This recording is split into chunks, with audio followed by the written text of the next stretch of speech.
வணக்கம். Welcome to easy colour கோலம். வாங்க எங்கள் வீட்டில் பொங்கல் கோலம் எப்படி போட்டிருந்தேன் பார்க்கலாங்க. எங்கள் வீட்டில் போட்ட கோலம் இது பொங்கல் அன்னைக்கு, போகி பண்டிகை அன்னைக்கு. எங்கள் வீட்டில் 4 கோலம் போட்டோங்க பொங்கலுக்கு. ஏன்னு கேட்டிங்கன்னா மழை பெஞ்சதுனால அழிஞ்சு போச்சு. அதனால் மறுபடியும் கோலம் போட்டேன். அது ஒன்று ஒன்றா உங்களுக்கு கொடுக்குறேன். மூட்டு வலி இருக்குது எனக்கு. கால் வலியோடது அந்த கோலமே நான் போட்டேன். இருந்தாலும் இவ்வளோ நல்லா வந்தது. உங்களுக்கு என்னோட இந்த ஈஸி கலர் கோலம் சேனல் பிடிச்சதுன்னா சப்ஸ்கிரைப் பண்ணி சப்போர்ட் பண்ணுங்கள். அதே மாதிரி இல்லத்தரசி கோலம் அப்படிங்கிற ஒரு சேனல் இருக்குதுங்க. அது கோலம் சேனல் தான். அதுலேயும் ஈஸியான நிறைய கோலங்கள் இருக்குது. பொங்கல் கோலம் கூட அதில் ஒரு கோலம் கொடுத்துருக்குறேங்க. பாருங்கள், உங்களுக்கு கண்டிப்பாக பிடிக்கும். அந்த சேனலும் கண்டிப்பாக பிடிக்கும். அதே மாதிரி சுவை 6ன்னு ஒரு சமையல் சேனல் வச்சுருக்கிறேன். அந்த சேனலையும் பாருங்கள். அந்த சேனலும் உங்களுக்கு கண்டிப்பாக பிடிக்கும். ஏன்னா அதில் ஈஸியான டேஸ்டியான ரெசிபிஸ் இருக்குதுங்க. இது ரொம்ப ஈஸியாக போட்ட கோலம் தாங்க.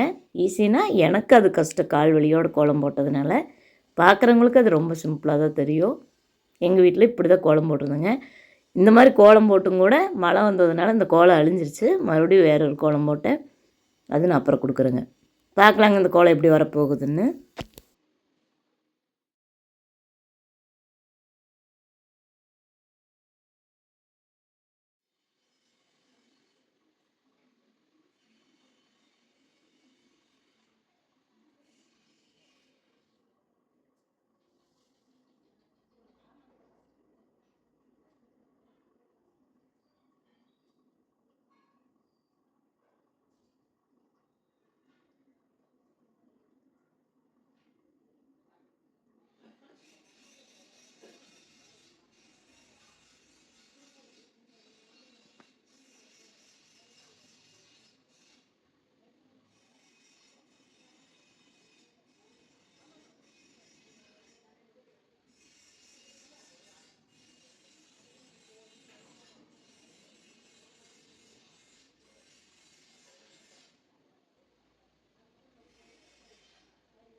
பாருங்கள் ஃப்ரெண்ட்ஸ், இந்த கோலம் எப்படி இருக்குதுன்னு. இது ஒரு சிம்பிள் கோலம். இந்த சேனலே பார்த்திங்கன்னா ஈஸியான கோலங்கள் வர்றக்காக இந்த சேனலு. என்னோடய இல்லத்தரசி கோலம் சேனலில் கொஞ்சம் கஷ்டமான கோலம், ஈஸியான கோலம் அப்படி கலந்து இருக்குங்க. இந்த சேனலில் ஈஸியான கோலங்கள் மட்டும்தாங்க இருக்கும். பிகினர்ஸ் கூட ஈஸியாக போட்டுடலாம். பாருங்கள், உங்களுக்கு கண்டிப்பாக பிடிக்கும். இன்னும் வரப்போகிற கோலங்களும் அழகாக இருக்கும். உங்களுக்கு இந்த வீடியோ பிடிச்சுன்னா ஒரு லைக் பண்ணுங்கள். சுவை 6 அப்படிங்கிற சமையல் சேனல், இல்லத்தரசி கோலம்ங்கிற கோலம் சேனல், அப்புறம் இந்த ஈஸி கலர் கோலம் பிடிச்சதுன்னா சப்ஸ்கிரைப் பண்ணி சப்போர்ட் பண்ணுங்கள். தேங்க்யூ ஃபார் வாட்சிங்.